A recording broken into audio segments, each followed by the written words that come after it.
Welcome to a new episode of the Creative Industry Insight podcast. I'm your host, Bobby. Today, we welcome production designer James Philpott, who joins us to talk about his work on Death and Other Details. James will talk us through what it was like designing for a Whodunit Murder mystery show and the little Easter eggs that had to be sprinkled into the design of the show. Please be warned there are heavy spoilers in this episode. Now let's jump into the conversation with James.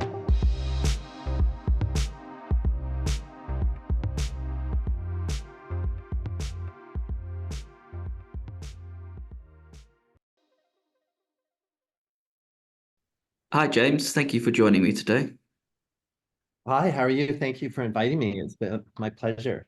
I think it's more down to Daria for organizing all of this. So it's nice to have a middle person to help organize because usually I have it sort of one-on-one with someone else and you're kind of waiting for the back and forth. When you have a set person helping you organize, it's quite nice. So, shouts out Oh, to it definitely Daria. is. Definitely shouts out for sure. For sure. It's great. We're here to discuss Death and Other Details, which is a show on Hulu, a whodunit. And yeah, I'm excited to sort of dive into the world building of the show. How did the show come about for you and what made you want to take it on? Well, I mean, how it sort of came out was I had a couple producers who I'd previously worked for. One of them reached out to me. It was very mysterious at first. I got this email from Mark Martin, who works with Mark Webb on with Black Lamb, and said, "Oh, I might have a show coming your way. And then, are you available?" And I said, "Oh, yeah, I could be available." And then I didn't really know what it was. And then suddenly I got an email saying that it was this particular show. And what was interesting about it was the showrunner was also someone who I had worked with on The 100, Heidi Cole McAdams.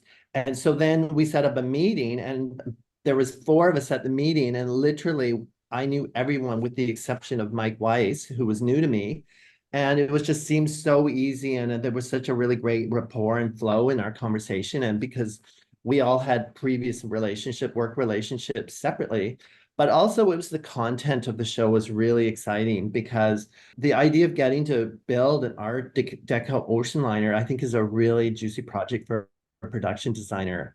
The other thing is that I'm really interested. I mean, even though I've done all sorts of different genres of television film, I do have a real interest in history as a personal interest, and to be able to research something that has a really beautiful historical background was, well, quite exciting to me. So it didn't take me very long to figure out this was the project I was going to take.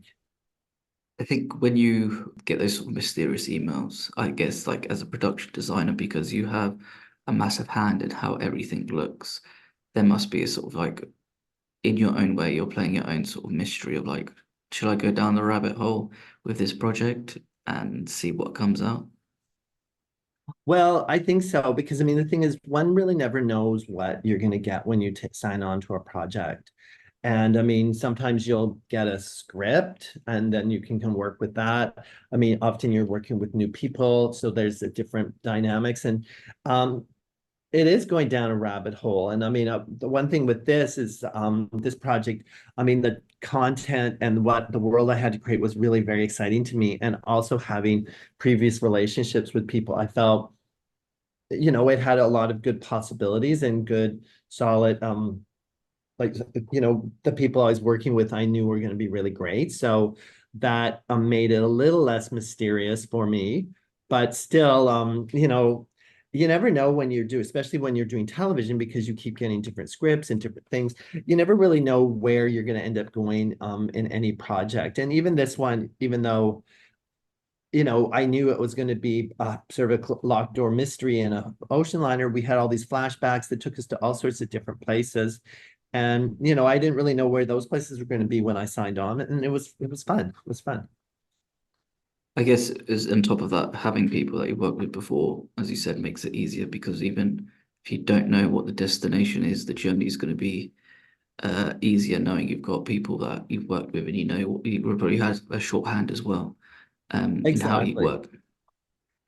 Yes, and I mean the other thing that was really fortunate on sort of the other side of it is I was able to bring a lot of my team that I have really good, strong relationships with. I have a wonderful decorator, Alec Royak, who worked so hard to make the show really beautiful. And I have a great props master, Keith Mullen, who did amazing work. And it's great because then you have shorthand with those people as well. So you really can kind of really get your creative juices going, and everyone kind of has a similar understanding where we want to go. So that's really was really good as well. Yeah, and it skips over the sort of awkwardness as well of like this, seeing how people work or seeing how things are. You, Exactly. you don't need to pretend that you were interested in somebody's weekend. You just want to get on with it. Exactly. And I mean, sometimes you get shorthand with different people. Like my decorator I've worked with so many times. I mean, she can really just tell what I'm thinking just by the expression of my face. And she says she always sits across from me on that table so that she can watch my eyes because she can kind of understand what I want, just the way my eyes move in my head. So that's kind of funny too. That's very good. That's very good. Yeah, But with a show like this, a whodunit, and with a whodunit, there is always a certain tone. I feel like over the past few years, we've seen quite a few come out of the woodworks. And there's, I guess, like in the designing, there's always a certain tone that the show will follow. Where did you Mhm. begin your research, and how did you decide on the tone that you wanted to go for? Well, one of the things, I mean, in terms of the research, and that was really very interesting, quite fun. But I mean, we knew we wanted to be a luxury ocean liner, and the primary characters are kind of like 1% type of people, very high end. So one of the areas I would go to is I start researching all sorts of different ocean liners from the 1930s or sort of the basically late 30s, early 40s. And there was a whole series of these ocean liners that were being built at that time period, and a whole collection of ocean line companies, and all of them were outdoing each other. And the thing that was really fascinating was particularly the French ocean line companies. They were bringing in like the top designers and interior decorators and artists of the time to basically outdo other companies. So there was always this race for the most beautiful ship. And I looked at a whole bunch of different ships, like one I particularly like called the Normandy, had some really beautiful grand ideas.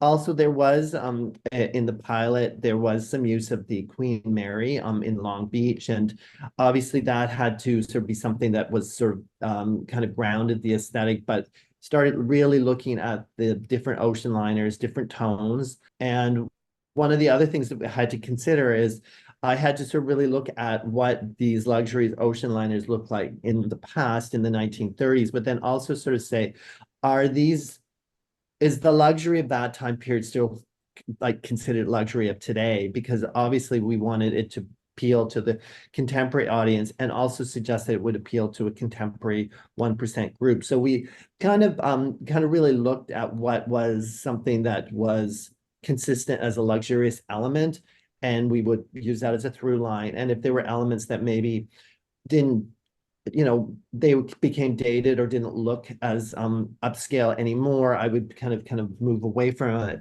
But I would really like to play with the luxurious materials, a lot of wood marquetry, which really was very beautiful.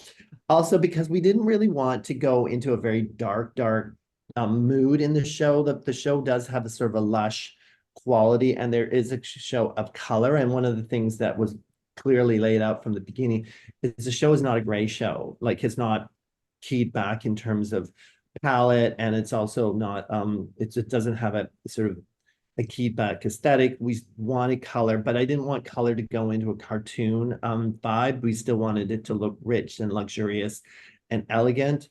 And so it was also studying the color palettes of today, color palettes of the other times. Just looking at pieces of furniture that would be consistent as luxurious was how we kind of developed the tone. I also wanted scale on the show. And I mean, ocean liners are very big. So it was building spaces that had scale and luxury and elegance and detail, and a lot of like detail of inlaid brass, a lot of wood. Wood obviously is important because ships tend to be wood, and it really telegraphs you're on a ship. So those were the things that I was looking at. to sort of create the idea of the vibe of the show. So just to sort of go back to what you're saying earlier about the research period of looking at ocean liners, which is probably quite fun to see how each company were trying to top one another Yeah. with their designs and decadence. It felt like such a weird, it feels like such a, it doesn't feel that long ago, the sort of time period that you're thinking of, but then also it's amazing how quickly time has changed in terms of how we travel and the decadence there is for traveling.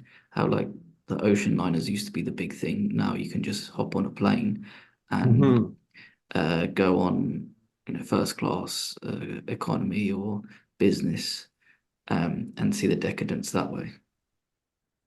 Oh, definitely. And I mean, the thing is that when the ships were designed, you had to acknowledge that people were going to be on them for an extended period of time. So that is where the luxury of these ships became really important, where you would have, I mean, obviously the cabins would be the starting point, but they would have multiple rooms in each cabin. I mean, one of the things that I found really interesting is in a lot of reference, and we did do this a lot on our show, is that a lot of the cabins would have grand pianos in them. So because you're there, people could have parties in their cabins, they could play music, and then you would have all these rooms, these other rooms that common rooms like big dining rooms and foyers and games rooms and all sorts of different things. And so it also helped create a lot of different worlds and different places for different things to happen on the ship.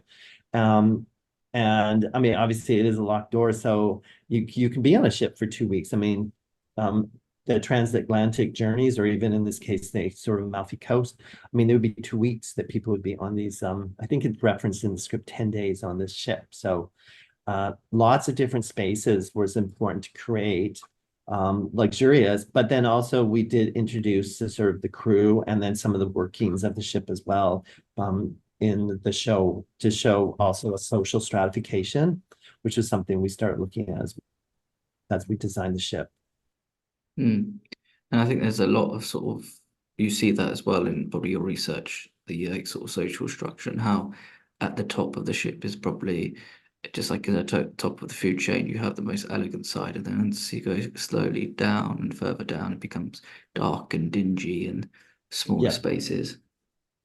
Yes, I mean, in the course of the show, I mean, we show different people of different sort of economic things, starting with our Collier family and the Chung family had biggest and best suites. I mean, some of the other characters like Imogen, she would have a room, so that we started sort of separating some sort of status within the passengers, but then we would go into the crew cabins where we would see sort of more of a hallways that could look more industrial, and we'd have these cabins that were not nicely pointed. It was more utilitarian, and then we then started looking into going into engine rooms and things like that, which sort of becomes extremely industrial with machinery. And I mean, some of the engine rooms were actually quite crazy. And one of the things we were able to do was there was in a location that was an old brewery, and then it had all these crazy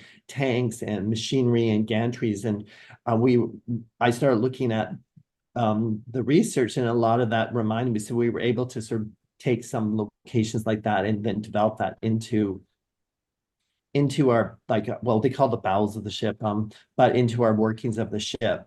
And that was really interesting to create a different dimension to the show and the different sort of class structures and sort of, and also that was a great place for a lot of action, because there was a whole action sequence in there, and having that scale and kind of playing with all sorts of chase sequences was interesting. I think you mentioned something interesting as well, and your answer is like scale, because in shows, obviously there's a way of way things are shot. There's always like the use of space and how characters are operating in it. But when you're on your boat, you feel like there is a limited amount of space in terms of everybody's in this area.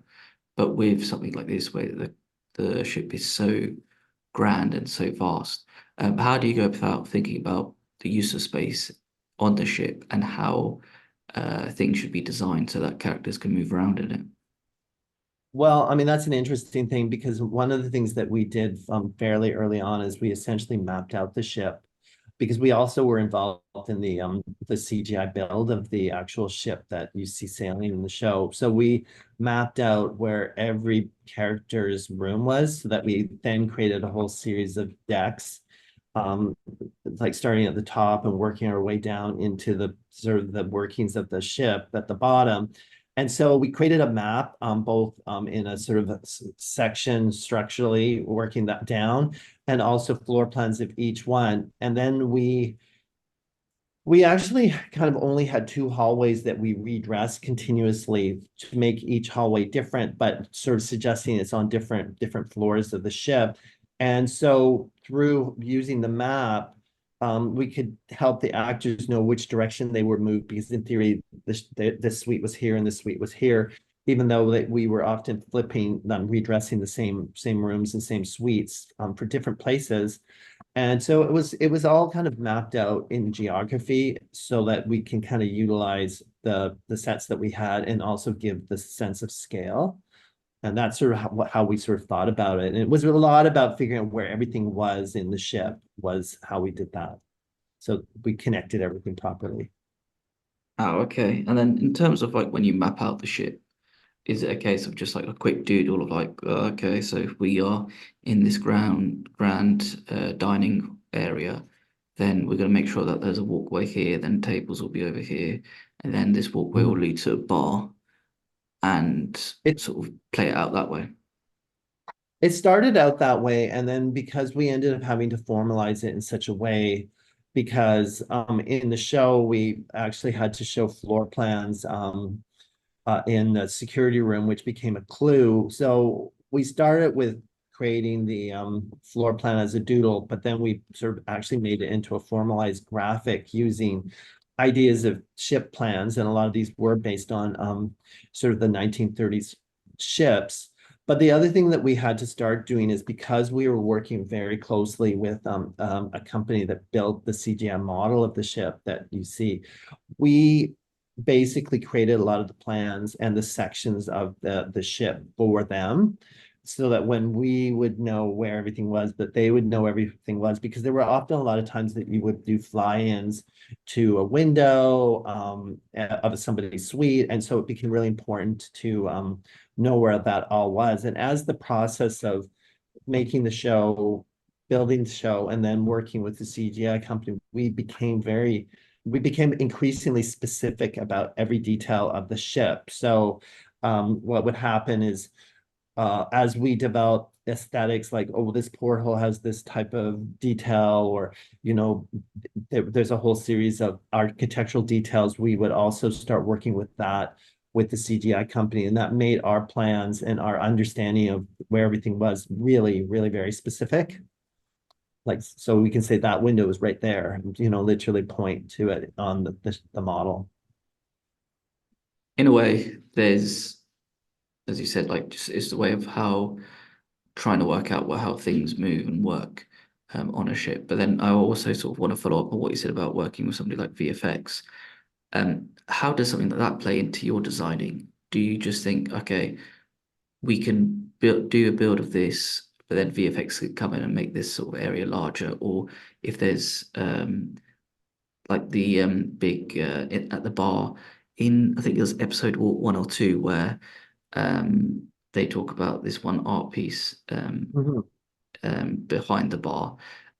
Like, how does VFX play a part into designing something like that? Well, I mean, all those elements were built. So a lot of most of the interior spaces we really did not have any VFX support with.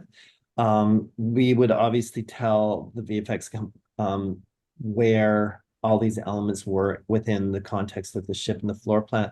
I think where it became really much more critical was when we started developing some of the sort of exterior elements of the ship, like so the outer decks, the promenades, and particularly the pool deck. That's where we start really working very heavily with the VFX, because they would take our designs, which we would design as in computer models, and then normally we would just create that into a construction drawing that would be physically built. So we were sending our models, our three-dimensional models to the visual effects house. And we were saying where in the ships these things were. And then they would literally take the models and then they would LiDAR scan the actual sets, including all the furniture. And we would they would place that into their computer models. So all that was in there, and a lot of it was following what we were doing. And then what we also did, we spent a lot of time particularly figuring out where the pool deck was, how it integrated into the ship, because obviously it's a very exposed and visually, important part of the show. And when you see the ship in the ocean, you see that. So we worked very heavily with where it was in the ship and how it layered down to a deck where there was a pool, which that part was actually CGI. And then it would go to other decks. So we would basically design all those elements on our end in the art department, and then we would then pass that information over to the visual effects department, who would then integrate it into the computer model, and then we would continually be updating things.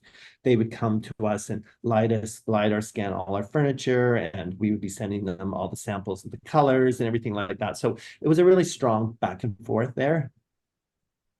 Okay. Yeah, just because I'm always curious to see how other departments collaborate, and not necessarily if it's like set deck or camera, but then also how like something like visual effects can come in, because visual effects have become such a big thing in film and TV over the past, whatever, 20 years or so. It's kind of interesting to see how it could be incorporated into designing, or how it can also help you out knowing that this might not be built, but it might be budgetary wise, it might be cheaper to get it done in visual effects. Yes, I mean, I think primarily most of the sets were built, and I mean, even the pool deck or the sort of upper pool deck that you see, that was a built element, but then it was also inserted into an element that was CGI. So there were some scenes I think in the first and second episode where some of our characters walking by a swimming pool, and then they would step up to what I call the pool deck. The swimming pool itself was all CGI, so that was something that was not there. And then we had decided right off the top that was not there. And then moving into and integrated into a set that was actually physically there. So that was where we had to work really carefully with visual effects. And I would say this one, even though you would think it's sort of mainly a build show, it actually was quite a lot of I mean, the integration between art department and visual effects was really tight. And I mean, we would be talking almost daily about all sorts of different things. And the other thing also is like even in the first episode, I mean, the house, the Fortuny's house, I mean, that house does not really exist in that world. I mean, we worked with CGI on that house as well. Like the upper portions were all visual effects. And we also built the dollhouse based on what that house was going to look like. Where it was also, again, it was where we needed to build something physical before the visual effects. So I would often just sketch something, and then we would build it, and then we would send the computer models to the visual effects department, and then they would flush it up on their end. So again, it was a sort of hand in glove from that point of view. That's pretty cool, like the idea of trying to figure out something, you sketch it out, and then they can just sort of build it from that idea. Well, that was what a lot of it happened, is because I mean, I tend to just hand sketch a lot of stuff, a lot of ideas, and then we would just work with, I mean, it was quite a number of people, teams of people who would figure everything out and make it all kind of work together. But it is really fun to see how that all kind of plays out. Yes, and I guess it's also in a way when you see like other people and their craft and how they sort of work on an idea, that they sort of take that baton from you and then start building, on VFX or whatever software they use, and you just kind of think like, wow, my sketch has turned into this whole sort of previs that they can use now, and have the showrunners look at it and improve on it. Yeah, well, that was a lot of what would happen, is it would be just my initial sketches that we would work from that. And it was interesting because, I mean, just going back to the Fortuny's house, I mean, how that became a visual effect, but it also had to become a visual, like a physical dollhouse. Like we built this dollhouse that matched the house, and then it segued into a visual effect to a location, but most of the location was actually visual effects. So that was very interesting how all that played out. And we kind of fun too with that dollhouse where we had again LiDAR scanned every single stick of furniture that we put into the set and miniaturized it so that every piece of furniture in the dollhouse matched the furniture that was in the stage set. So that was a project, I have to say. And I have to thank my props master, Keith Mullen, who spent many sleepless nights making sure that all happened. What was something like that like when you have to do something going through all of that? In terms of like how do you plan that, or is it a case of just leaving that with somebody else to go through and plan and sort it out? Well, I mean, basically, I mean, I would do sort of the front end planning in terms of the visual aspect of what these elements had to look like. And well, let's just talking about the dollhouse is that I worked with the sketch, and then I would have my art team trying to create from the sketch some sort of visual model of what the dollhouse could look like so then it could become built. And that we would work with and when I say we, collaborative, the art department with construction who built frame of the dollhouse, the props masters who would build the interiors and build the furniture, but also we would supervise it, but because it also was relating to a real set, I would work with my set decorator and we would have to like basically figure out every single piece of furniture in the room in advance of actually dressing the set, so that we could have it all LiDAR scanned probably almost 4 weeks in advance of actually putting the set together. So it was a lot of moving parts that just you always have to keep your eye on. And again, it sort of goes back to how we started this conversation about working with people that you already know. I mean, I know what people's capabilities are and where I can entrust them to sort of follow things through. And also I know that at a certain point where I have to sort of kind of always loop back and just make sure everything is kind of moving in the right direction. And that's how usually these things work. Okay, because again, that must become a bit confusing as well, with all the moving parts. But then also, if you're shooting episodically, all the different blocks with different directors and time periods and whatnot. Yeah, I mean that's the one thing. I mean, it's keeping everything in straight in my head, and I mean that's something that I feel I'm fairly good at. I know a lot of my colleagues always come to me because I can kind of somehow manage to keep all this kind of floating around in my head. But it is something, there's a lot of moving parts, but I also do have like art directors in that I work with who kind of create charts and maps and timeframes so that we can also have documentation that keeps all that stuff straight. And it's issued so that hopefully everyone else is understanding what we're doing, so that we can make sure we all are on target. And Yeah, and sometimes it's physically going and chatting with people just to make sure they understand, and having my directors check things as we move forward to make sure that everything is everyone understands what we're doing, because things do move very fast on television, and I can't people sometimes get overwhelmed or confused, and part of my job is to make sure that I'm there to sort of unconfuse things, if you will. yes, and I guess in a way, it's because you're the creator of this world. You're kind of it's like I think the best way to describe it sometimes is like Dungeons and Dragons. You've created this, and then people will be rolling a dice of being like, "Well, what the camera here?" And it's like, "Well, we might not have it there because you have these tables, or you have this grand Mhm. piano, so you might need to think about it differently, or the gaffer Mhm. might need to light something." It's like, well, windows there, and if you're doing it during the day, then you can decide how you want the light coming in because of the sun, as an example. Yes, and I mean all those things come into play, and that's why like it's really important for us to do as many drawings and documents so that everyone understands where everything is, even if it isn't technically on the set, that there's a lot of sort of conceptual ideas that everyone has to understand. And obviously working very strongly and carefully with directors and with the DOPs so that they also can instruct their teams on what has to happen. And obviously the directors have to understand the floor plans and understand where everything is so they can help direct the actors. So, you know, the blockings and sort of the flow of characters is all working properly to make the world right. Yes, exactly.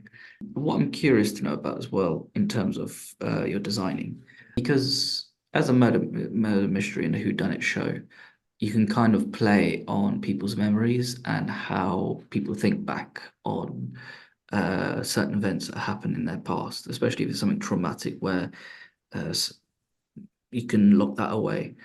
As a design point of view, how did you go about incorporating those sort of themes into the design, but then also sprinkling in Easter eggs um, in the show? Well, I mean, one of the things is, first of all, understanding what the characters are and what their sort of motivations are as much as you can. The other thing that I do is I work really closely with the writers and the showrunners. So one of the things I always want to know is for them to tell me as much as they can about each person and also the trajectory of their storyline within the show.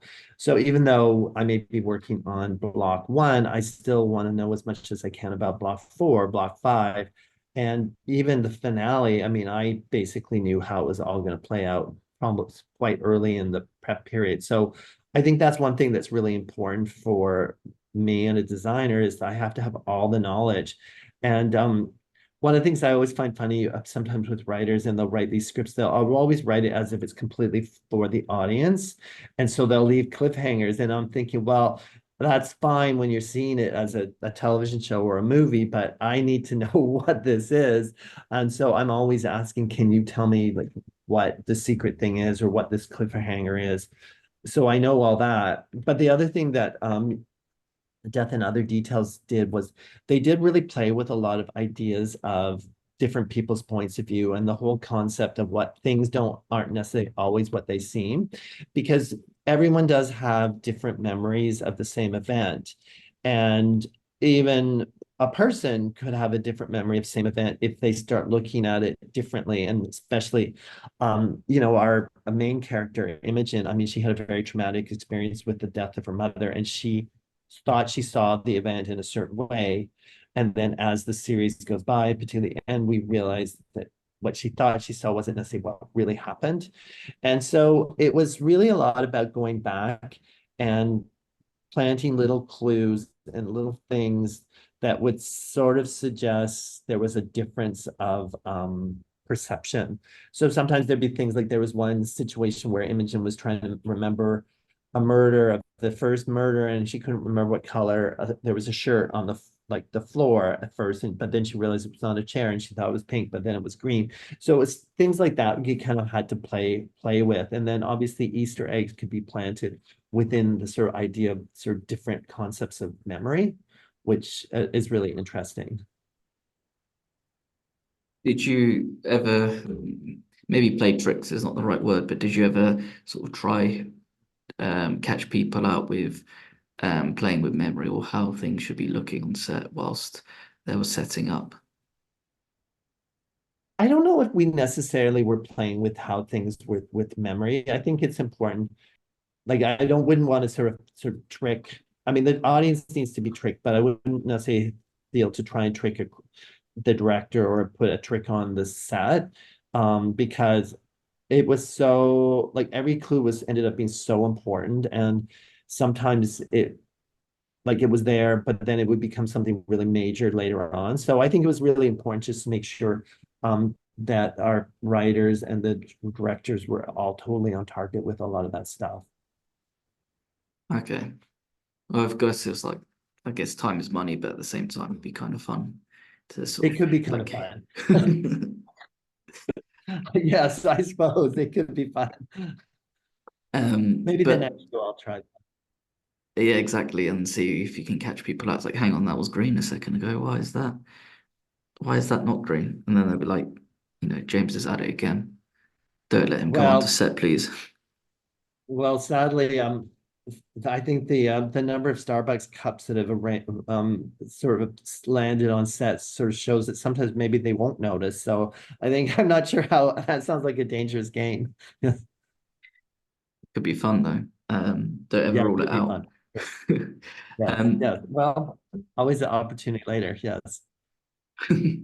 um, just what I'm also curious to know about as well, because you've got flashback scenes, and this, I guess, it can be a period show at the same time because you're looking back a certain amount of years.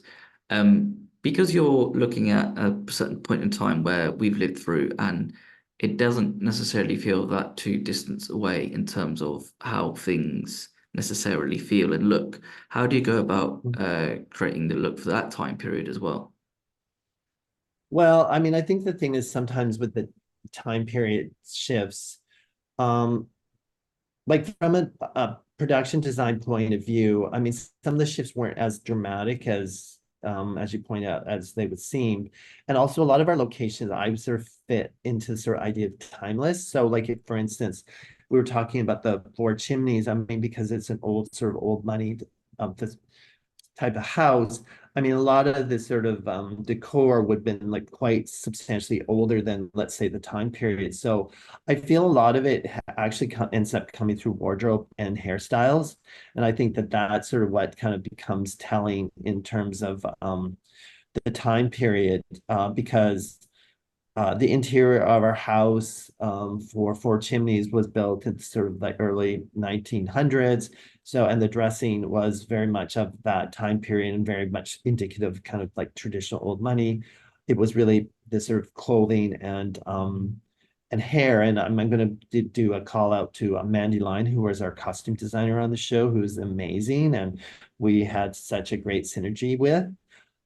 And then the other sort of areas that we really had fun with is when we did a lot of the flashbacks to Celia Chung's her time period, which was substantially further back. It was the 1950s in China, and I did a lot of research on the Chinese Revolution and the whole progression of that time period. And that one we definitely were able to sort of create a very distinct look. A, because culturally it was in China, and B, it was also in a very sort of turbulent time in China. But having said that, I mean, our show has had a very sort of lighthearted quality to it, even though it was quite a difficult period. We still kind of played it in a much more upbeat kind of way. And again, it was costumes and things. And I mean, that one we really had to work very hard in order to make sure like vehicles and like we had a sewing room and we had to make sure all the sewing machines were up the right period and elements like that. And that's sort of how you do time period. Because it is interesting because the ship itself has a vintage vibe, but it's a present day. And then when you're going back and you're still having kind of a timeless look, still having to sort of idea of changing time periods, it's very subtle how you have to handle it. With that subtleness as well, because with that subtleness, you have also, you don't want to take the audience out of the show by doing something so drastic that something looks a bit funny on screen. Um, is that a case of like a mixture of editing in your work and the cinematographer's work with the shot choices? Or is that something you need to plan like from day one? I think a lot of it was editing. But one of the things that we also did was especially for instance the episode where we went back and looked at Celia Chung's sort of backstory is we kind of had an aesthetic kind of setup that we worked with both from cinematography and production design and the director, and we were kind of looking at some more like vignettes and almost taking a little bit of a page out of Wes Anderson in terms of some sort of way it's framed out and sort of how the angles and the shots were created. And so that created a stylistic aspect for the flashbacks that kind of set it apart from how the balance of the show would work. So that is sort of kind of an approach we took there. And then in the episode prior where we had Imogen, she sort of started having memories of all sorts of different events in her life that led her to figure out how, like what happened to her mother in the end. that one actually had to be worked out really carefully because it was almost the Alice in Wonderland idea of thought, and you would be moving from space to space, and sometimes you would be traveling through spaces that were like very conceptual, like going under a table, and then suddenly you come out of the table and you're somewhere else that doesn't make sense. And so that's where it all had to be mapped out really carefully of where, like what sets, what locations all linked together, and how we were going to link them. And there was always elements on that we'd bring to one set that would be basically a connector piece to the next set, because they didn't naturally in that particular thing, because it was all about memory. It didn't naturally go together, but it went together in someone's sort of perceptual memory. So that was where we had to be really, I mean, that one, I think for everyone, we had to be so on target and very specific with ours. And then costumes, I know that was probably the most challenging episode they had, because it was, again, clothing became very important, particularly because people were wearing different clothing and people were wearing other people's clothing, and it had to fit different people. So it was very planned. Okay. I guess again, that's another thing that you sort of have to have in the back of your mind when you're designing as well, um, Mhm, which is definitely.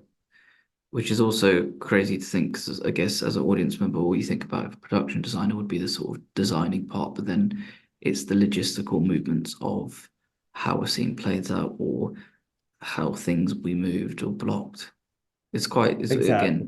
Again, it's extremely interesting and fascinating to hear how different it is between production designers and different productions as well.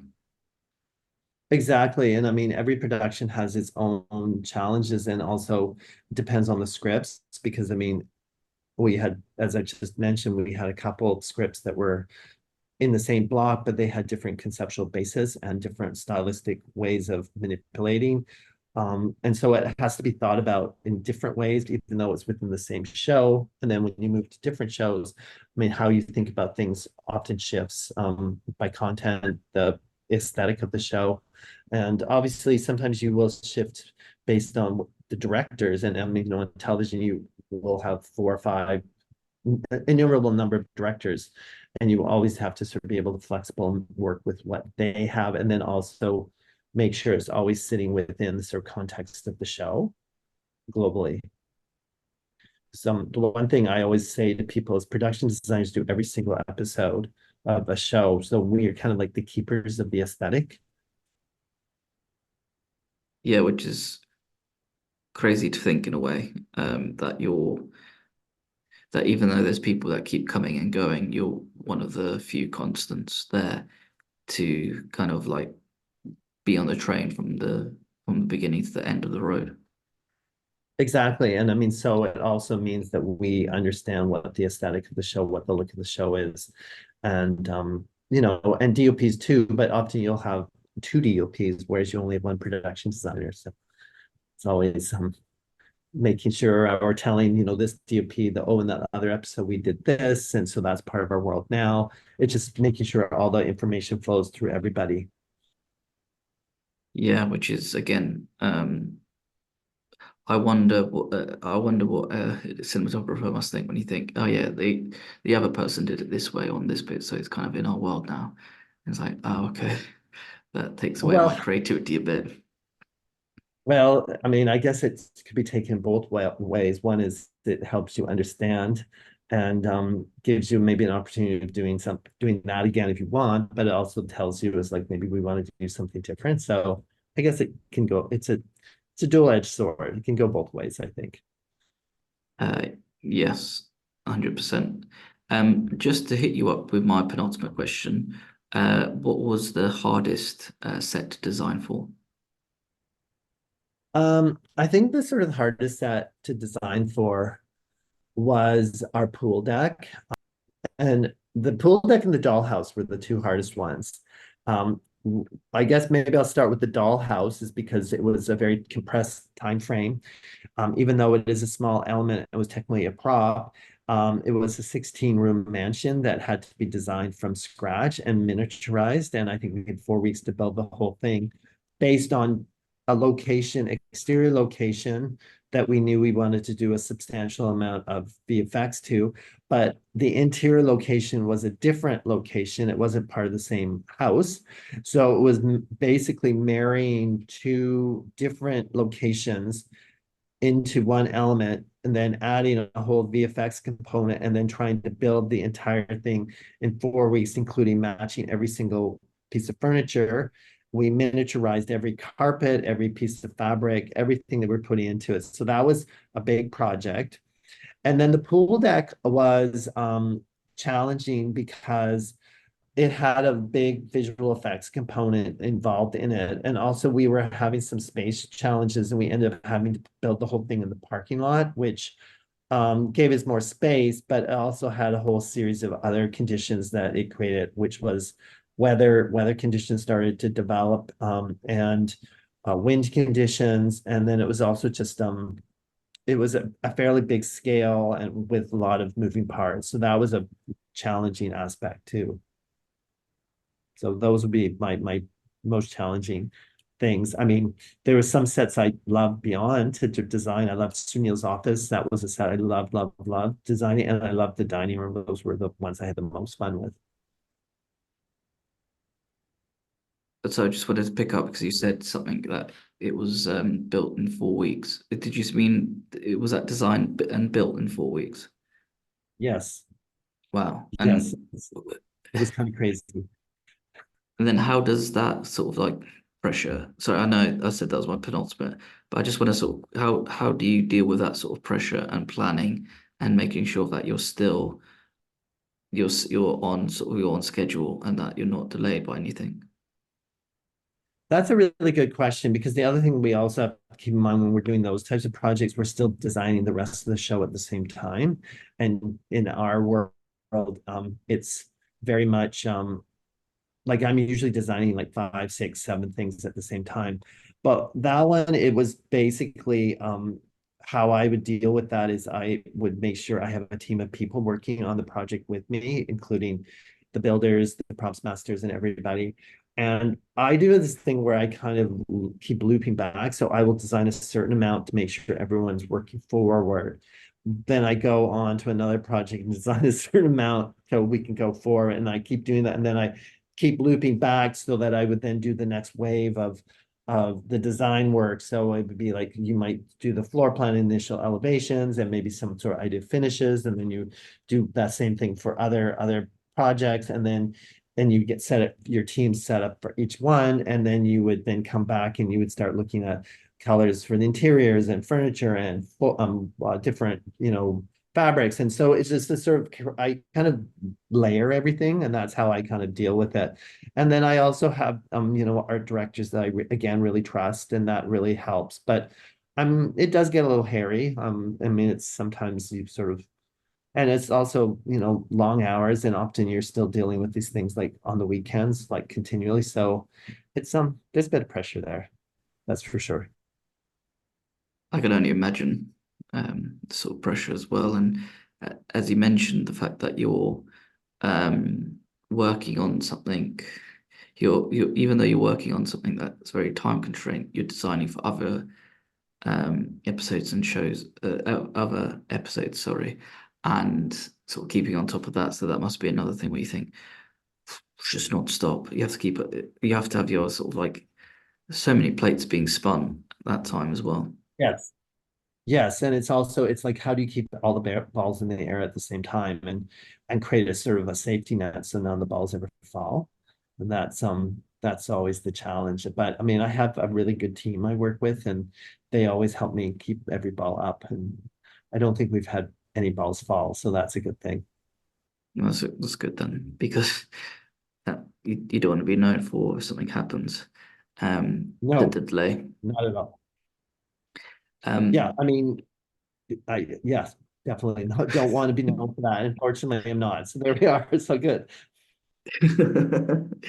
just to hit you up with my final question, Yes. what was your favorite set to design? My favorite set design was Sunil's office, which was our ship owner's office. And I knew this was going to be an important set because his character is a through line, and then it's also there was a lot of stuff written to his office, and it was one of the very first sets that I designed for the show once I sort of got through my period of research. And I really had fun with it because there were so many ideas that I kind of was inspired by the period of that sort of 1930s, 40s, and because there was so many different design ideas of the time period and a lot of geometric ideas, and there was also very transitional from sort of 19th century ideas of wood and sort of marquetry, and I really got to play with that set, and also because I have architectural training, I was able to, like, I really kind of brought in the sort of idea of structural elements into the set, and I really had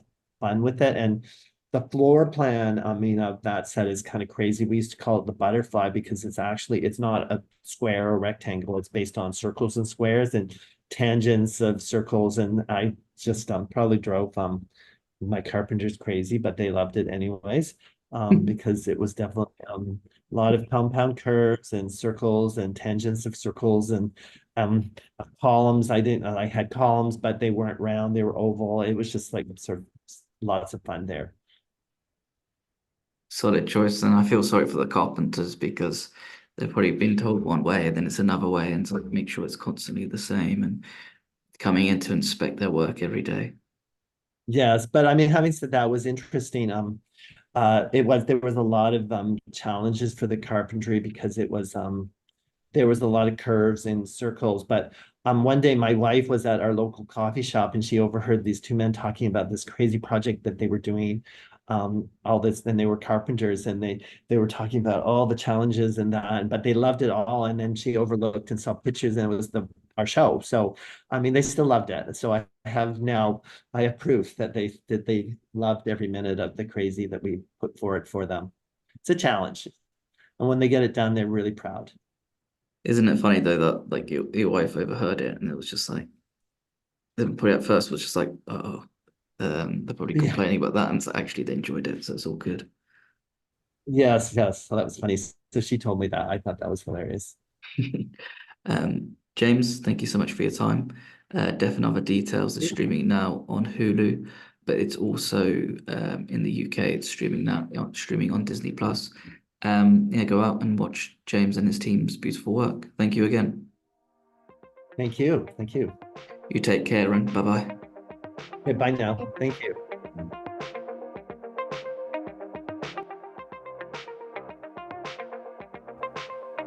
Thank you for listening. Please subscribe, rate, and review this podcast.